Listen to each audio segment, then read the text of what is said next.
We've got action. Okay. I'm not signing nothing. Okay. I've been through the system, buddy. I know how it you works. have. I know you have, You're Jeff. not my friend. Yes, All you you're trying to get is some stupid ass confession, and you're not gonna get one. On a seemingly regular evening in 2011, alarm bells began to sound itself in a local 7-Eleven. Reports of an armed robbery began flooding into the local police department. But upon arrival at the scene, the suspect was nowhere to be found. After expanding the search, that's when it's assumed police heard commotion in a house nearby. And without any other leads, they stormed in, discovering a known heroin addict sitting inside with a gun. Without any other evidence, they arrested the man and brought him to be interviewed. This so-called addict was Jeff Pearson, the man who committed the robbery. And the following goes down in history as one of the only times a man single-handedly beat the cops at their own game.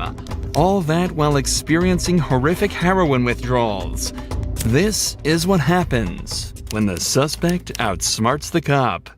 The next 24 hours were captured on police cameras within the interview room, but conversely to most footage similar to this, it was originally uploaded to the suspect's own YouTube channel on the 25th of September 2011. This is the first sign of what makes Jeff a cult figure and a legend within the interrogation community. Jeff was held in police custody for almost an entire day, but all of the footage from the 3 interrogation sessions held barely 15 minutes. Given that robbery and arrest took place within the state of Georgia, the usual minimum sentence would be around 10 years imprisonment, ranging up to a maximum of life without parole. But it would transpire that Jeff wouldn't end up doing a minute of this time. And instead of serving multiple decades behind bars, he spent a day being served drinks and candy while delivering a masterclass in what to do while in police custody. The following footage shows us in stunning detail what methods the cops will try on you, and how to dodge them like an absolute pro. The footage starts with Jeff handcuffed in a small, windowless room dressed in prison scrubs. It's clear he's already been processed and spent some time in a cell, likely while the cops spent some time gathering the evidence and prepared to question him. Am I under arrest? For now. I'm under arrest? Yeah, I'll explain everything, but before I explain myself to you, before we talk to each other, I need to read your rights, okay? What am I under arrest for? Well, like I said, I need to read your rights first. Obviously, the charge is robbery, okay? Jeff immediately opens by asking if he's under arrest and on what grounds. From the first moment, it's evident that Jeff has done his research, as this is exactly what you should be doing in this situation. From here, there are 2 options. If you're not being arrested or detained, you can state that you're also not obligated to stay and answer questions. And you should be completely free to leave the interrogation. If you are being arrested, you can then immediately ask for a lawyer and stay silent until you're provided with one. These options give you the best chance of stopping the police in their tracks and allow you to create the best defense possible. What's amusing is that when you're being arrested in America, the officer is actually legally obligated to remind you of this. Take a listen to the Miranda warning that this detective reads out to Jeff. You have the right to remain silent. Anything you say can will be used against you in the court of law. You have the right to talk to the lawyer for advice before we question you. If you cannot afford to hire a lawyer and you want one, a lawyer will be provided for you. If you decide to answer questions now without a lawyer present, you'll still have the right to stop answering questions at any time. Does that make sense? You've probably heard these before, haven't you? These 3 points are incredibly important and are often overlooked by the average citizen due to the panic of being arrested in the first place. Alongside this, because of how much we hear these lines in media such as police shows and movies, most people completely glaze over it when they're being read these rights, and fail to take into account that they're actually being provided with useful information that allows you to stay safe and protected while in police custody. What this detective didn't mention though is that if you ask for a lawyer while under arrest, they are not allowed to continue questioning, and you have a complete, unquestionable right to refuse to answer any questions they may ask until you're provided with an attorney. The detective also ends the rights with a snide remark about Jeff's past, meant to subconsciously remind him that he is a previously convicted criminal. Do you understand your rights? Do you understand your rights, Jeff? Yes or no? You understand? We're getting paid more than you are, so we can sit here for a long time, man. I just need you to answer me yes or no. Do you understand your rights? Let's get through that question. Do you understand what I read you? Did you comprehend what I read you? Jeff has been explicitly told he has the right to remain silent, so that's exactly what he's deciding to do. Right here, the leading detective leans back in his chair. This was meant to show that he's unconcerned with Jeff's silence, and that he can stay there as long as necessary. But body language like this usually indicates some form of unrest. It's clear that the detective knows that this is gonna be a tricky few hours for them. If you got something that says you didn't do this robbery, this is your chance to talk to us. Okay, good cop. No, usually I'm the prick. You look like the prick. I am. If it's dominance we're talking about, Jeff just took everything the cops had and dumped it in that garbage can. I'm not asking if you want to talk to me at this point. I just wanted you to understand what I read to you. So am I under arrest? Yes, you're under arrest.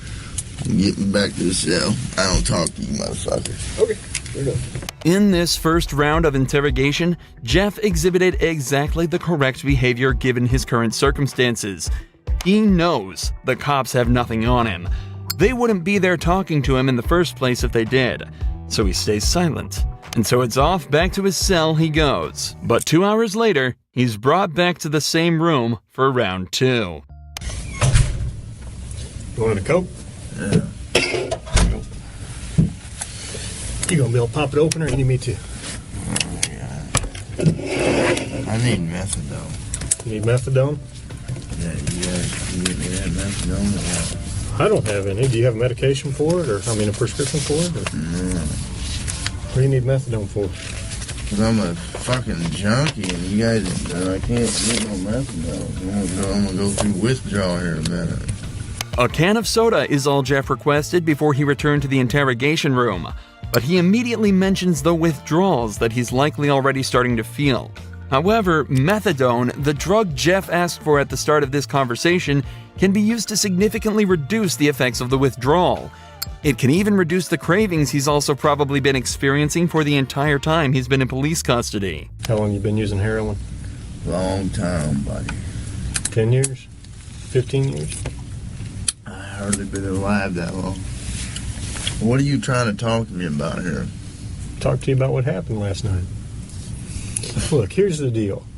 Either you're in a bad set of circumstances, or you went and committed an armed robbery last night. Yeah, right? I'm in a shitty, wrong place at wrong time, obviously. I didn't commit no fucking armed robbery. All right, then let's talk about this. Let's I don't not have keep nothing. up I the don't talk act. to the police, man. Jeff is clearly through with the personal talk and wants to get back to the matter at hand. In his eyes, he's been arrested for something he didn't do and wants to get out of there as quickly as possible. Okay. I've been through the system, buddy. I know how I know it you works. have. I know you have, You're Jeff. not my friend. I'm not your friend. You're trying to fucking get me. Or you're No, trying I'm not trying to get all you. you're trying to get is some fucking stupid ass fucking confession, and you're not going to get one. Jeff, I'm not going to get a 'Cause- confession out of you for nothing. Exactly, because I And didn't I'm do not trying nothing. to get a confession out of you. Okay, I'm going to tell you, I didn't commit no armed robbery, and y'all ain't got no fucking evidence saying I did. Let me go. All you did is find me sitting in my buddy's house because my fucking buddy's dog's going ape shit. I go outside. There are cops everywhere, and they spotlight me. They say, "Come here." I say, "What's up?" They search me. They ain't find Hang on. nothing. What's Let up? me read this. No. Yes. Because I'm not going to sign it. You don't have to sign it. But let me read it for you. Okay? I'm not signing nothing. You don't have to sign it. The irony of this cop saying he's not trying to get Jeff while he has him handcuffed in an interrogation room questioning him is very amusing. But even through all this, every part of what Jeff said here is so perfect it almost sounds rehearsed. It's an incredible display of personal legal defense, and is even more impressive when you layer it with the fact that Jeff is almost definitely starting to experience withdrawals. I also want to highlight the point Jeff made about how cops are simply trying to force a confession out of him. One of the main techniques used in these interrogations is the Reed technique, developed by a former cop and psychologist in the 1960s after he extracted a confession from a man accused of murdering his own wife. The technique consists of 9 steps, beginning with a polite discussion about why the suspect is being accused of the crime, followed by using certain body language and actions within the interrogation as a display of guilt. The method ends with offering the suspect 2 alternative statements they can agree with, one of which is slightly more acceptable than the other, but whichever is chosen admits guilt and is counted as a confession. This method forces the suspect into a corner and is exceedingly good at extracting false confessions from innocent suspects. In fact, the original case that technique was formed around fell apart after discovering that the man in fact did not kill his wife and was tricked into giving a false confession. Absolutely next level gaslighting. Tell me what happened last night. Plain and simple. Your side of the story. I'm not talking to you. I'm warning you. All right. This is what I don't understand. I know, but this is what I don't understand, Jeff. You were sitting there talking just like you were ready to sit here and tell me what happened last night, and then all of a sudden I read that to you and you screw it, I ain't talking to you. I want a lawyer. I don't understand that. What changed just in the... Because I told you what, I already told you what happened. You didn't. How didn't I? You didn't tell me what happened last night. How didn't I just tell you what... But now you've handcuffed me, and I can't talk to you because you've asked for an attorney. So, okay, that's fine. But I will tell you right now, you're still on a hold for a robbery. I know. I don't know why. I need a fucking lawyer because obviously I didn't do nothing. And obviously you guys know I didn't do nothing because I've been arrested for the same bullshit before and you guys don't interview me this much. So, wham bam, thank you for the coke, put me back in the cell. That's my home. We haven't interviewed you yet. Jeff has now asked for a lawyer and is once again refusing to answer questions. But we're only halfway through this footage, and Jeff's ability to defend himself and completely destroy this cop only gets better from here. Here's what the deal is. I have enough evidence Like what? of the armed robbery, okay? But, you know, if you're saying you didn't do it, you need to give me your side of the story. I didn't do it. Okay, well, give me your side of the story. You got, convince me. Because I got a lot of evidence. I got a lot of physical evidence. Well, like what? Name the physical Well, I don't need to. Why should I tell you that? This is where the detective starts to become desperate. He knows he's running out of time, and so has completely abandoned any elaborate techniques or methods to try and get information out of him. He's now instead moved on to essentially just threatening him with false claims of evidence that he can easily use to convict Jeff. If all of this was true, he'd likely be trying to use it to intimidate Jeff into panicking and giving up more information. But instead, he uses a flimsy rhetoric, claiming that because Jeff hasn't helped him, he won't help Jeff. There's only a couple pieces of evidence I'm missing. Name them. What's that? Name them. Well, why do I need to do that? You haven't helped me out at all. You give me a little bit, I give you a little bit. We go back and forth. I give you one of my pieces of evidence, now give me a little something. Alright? What time do you get over to Aaron's house? No, anything I say here can and will be used against me. Sure, but anything you say here, I can also tell your parole officer that you helped me out. That doesn't mean dick. Now the detective is desperately trying to bargain with Jeff. If he helps the cops out, they'll put in a good word with his parole officer. But Jeff immediately realizes that means absolutely nothing. What does a gold star mean if you're stuck in prison for 20 years? This further enforces the idea that cops have absolutely nothing to convict Jeff with, and also shows that they know they're running out of time.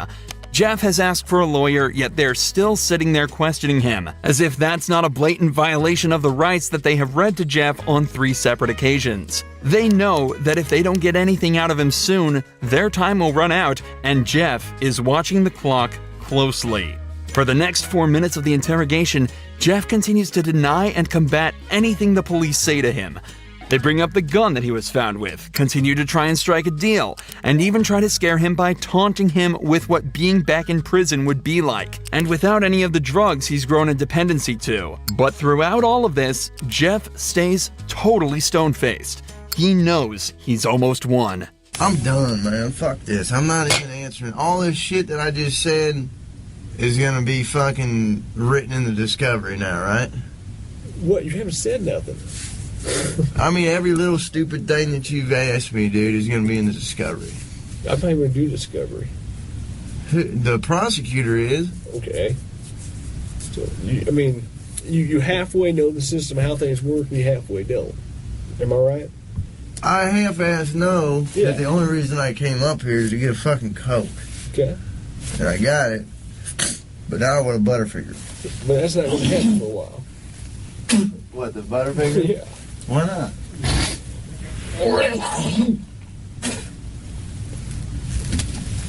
I need to go to the hospital. I'm coughing up blood. Okay.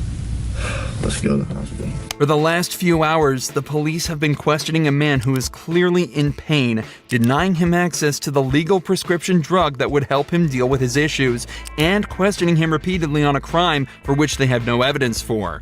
All the while, Jeff dealt with this as casually as possible, asking for sodas and chocolate bars. Jeff knew misspeaking at any point could lead him down a slippery slope, so he exerted his rights in the perfect way, and 12 hours later, it's recorded that he was released from custody and sent on his merry way. It's also reported that from here, Jeff began to turn his life around. He's off heroin and now spends his time uploading to the same YouTube channel the footage from this video was uploaded to. He makes music and even gives extra tips on how to avoid the police's tricks.